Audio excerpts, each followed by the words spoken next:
Floods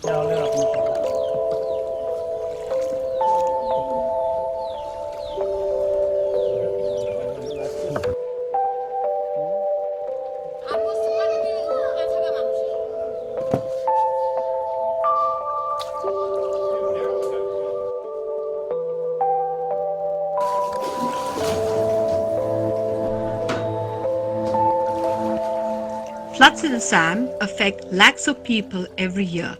It is not just cropland or homes that are damaged, but the annual flood washes away several hectares of land, causing devastation to life. And yet, we are far from taking concrete measures to eradicate the problem.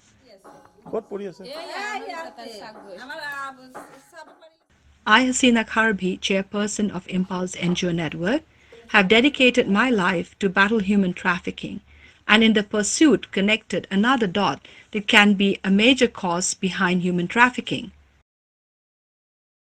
I recently traveled to one of the villages near Kaziranga National Park in Assam. Although floods come as a blessing in disguise for the national park and its animal, but the people residing in the nearby area have to pay a huge price every year.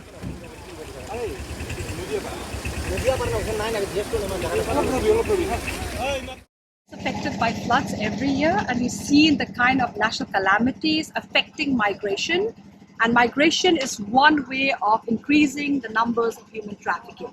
But over and above, we are feeling that response to human trafficking is just not about rescue, but it's also about how the environment is protected and how the environment can actually provide income generating activities, or ensuring that the response cannot be short term, but rather more of a long term process. I have with me here Saurav Malhotra, who's actually working with Rural Futures, and Saurav, it's nice to meet you here. Hi, same here. It's really interesting the kind of work that you all are doing, and I think Rural Futures are responding in the agroforestry environment in ensuring that livelihood is, being provided on the long term. But it has so much to do with how flood, is the after effect when there is deforestation. I would really love you to share, like, how does you all respond, and what is the long-term goal that you think Assam should look into? Sure. So, Hasina, like you rightly mentioned, flood is an annual event in Assam, and natural calamities like floods have a high potential in displacing people. And like a lot of your work has shown, that natural calamities lead to migration, which results in unsafe trafficking. The point here is that floods are the results of deforestation and of the harm that we do to our natural environment. We can take Kaziranga as an example, which gets flooded every year, but the intensity of this flooding in the past decade has grown exponentially because of deforestation upstream in the Kaziranga National Park. Another reason, like your work has shown again, is that migration is also caused due to economic instabilities. We also believe that the root cause there is the environment, and that a healthy environment ensures that you have healthy economics for your life to function, for your community to function, and then that prevents the ills of people having to migrate.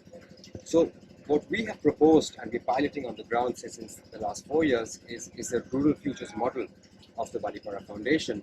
And through this model, we believe that we are building economic mobility by engaging communities, indigenous communities and youth in the process of rewilding and restoring habitats, which are part of the protected area landscapes.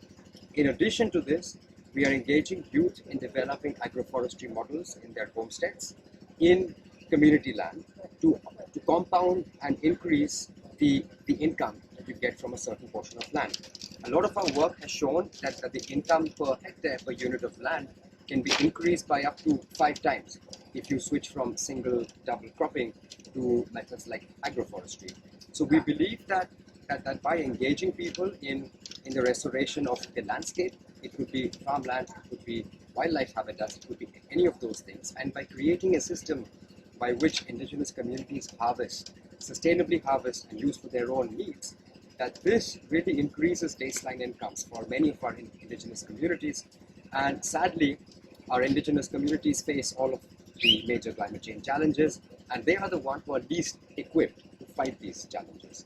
So by running programs such as these, we increase economic mobility, which in our case leads to social mobility. People have better access to healthcare, better access to education, and therefore people are then less compelled to leave their villages. But on the larger scale, we're also fighting climate change related challenges. So the environment really is the missing link between migration, between economics, and if we start looking at the environment as an object that could restore your livelihoods in the future, I think we'll really start to mitigate many of the problems that we have today. So according to you, like mitigating livelihood, it has to be holistic, where the environment, the communities living with the environment, and the entire solution skill comes along with it. Exactly. That's a way forward to Exactly. actually, address floods, which is a yearly issue. Exactly. So we need to get communities behind using the environment sustainably, and about talking about floods in particular, because upstream of the Brahmaputra River, there are geopolitical issues like in China, but let's not go there now. If we just look at what's happening in Assam, there's a lot of deforestation upstream of the Brahmaputra before it sort of arrives at the Kaziranga National Park. Deforestation increases erosion, which increases the volume of the water and therefore the extent of flooding. We haven't worked in these areas now, but we've seen what's happened this year, and we are in talks with sort of institutions developing technology, so we could really create a quick and fast plan for reforesting these areas using drone technologies. There's drones nowadays that will plant trees. But what will allow programs like this to be successful is if we can get local communities behind it, if we can link reforestation to an economic model that benefits local people. So we try to create win-win situations for the environment and for indigenous communities, because that's the only way forward for conservation. So what is the role of the government when it comes to engaging civil society organizations like futures in ensuring that there is a collaborative efforts? How do you see that kind of efforts? Yeah.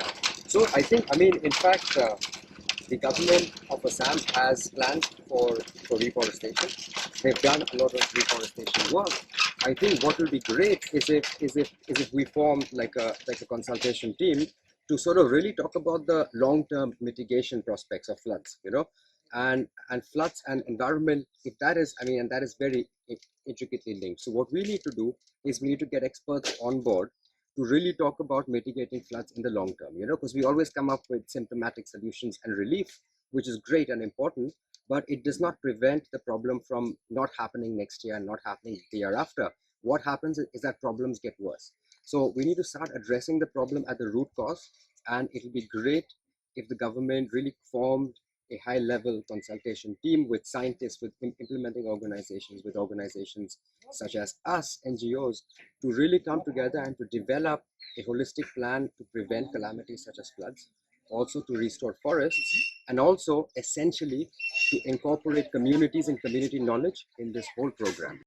Like Saurav mentioned, if environment is used as an object to restore livelihood, it will play a key role in addressing issues such as sustainable livelihood, economy, and human trafficking. This year, the problem coupled with COVID-19 to create bigger challenges to sustain one's livelihood, especially in the rural areas.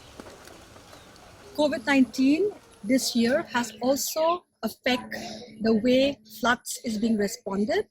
People's livelihood are getting affected more extensively in most of the rural population in Assam. There's been an inbound migration where people are losing livelihood but ensuring to come back. But what is the response that one has to see to ensure that we don't have migration, exploitation that would go on, where we're taking livelihood from a response of the environment? I have here with me Gautam Barwa from Balitara Foundation. Hi. Nice meeting you, Gautam. It'll be nice if you can share something to the audience in terms of how environmental livelihood initiative that you all are engaging, especially the rural youth, who are the youth who will be facing a lot of unemployment, in responding COVID-19, as well as looking at how their livelihood can take one step further so that they will not be able to lose employment and migrate in the future. Right, Hasina. So one of the initiative of rural fishers is to do the habitat restoration, and along with the habitat restoration, we ensure the youth or the communities they are employed in their own village. And to do that, we have came out with an agroforestry model, which is basically a 7-layered model, and which gives you uh, around 900 sets of crops in 1 biga from a 1 biga of land. So basically, this model gives around 6 times more income generation by efficiently utilizing the land. And we have noticed that the youth who have been involved in our habitat restoration program and in our agroforestry models, who actually have came back to their villages because of COVID-19 situation. And we have also found that they are very kind of entrepreneuring now, and they are enjoying these works. And with my interaction with few of the people, I have realized that they don't want to go back anymore. So this kind of initiative, I think, is required to kind of mitigate a global solution. This kind of real fishers initiative will mitigate this global problem by finding localized solutions. So we're talking about indigenous population who've stayed outside the Northeast. COVID-19 has been a force for them to come back. So the kind of innovation that Rural Futures is offering the youth, do you think that will actually help them to have better employment? Will it be easier for them to adopt it? Or how do you respond in terms of getting youth to start something like you have a nursery and you're taking, the initiative to the forest and you're having community getting involved? How do you do that? Initially it's all in the mobilization, how we used to mobilize them, make them understand the economics, how it will actually benefit them once they start harvesting. And that benefits is not very less, it's huge. And the amount of salary or amount of livelihood that they generated going outside of Assam, outside of the state or outside of India, it is still much more than doing the same work in the villages. Doing the rural fishers agroforestry model in the villages. So they are kind of very enthusiastic now to do that, because then they get their families, they get to stay in their homes, and they're proud that they are doing something better for the environment, and in the process they are also earning sufficiently for themselves. So it's a combination of skill and entrepreneurship that Right. is offering the youth Right. who has come back to the state, Right. and it's also helping the environment as a Right. whole in Right. terms of initiative that's being taken forward. Thank you so Yes. much, Gautam. What the youth from Balipara Foundation are doing is commendable. However, floods in Assam and the problem it lead to will need intervention from the state and the central government in order to deliver a sustainable solution.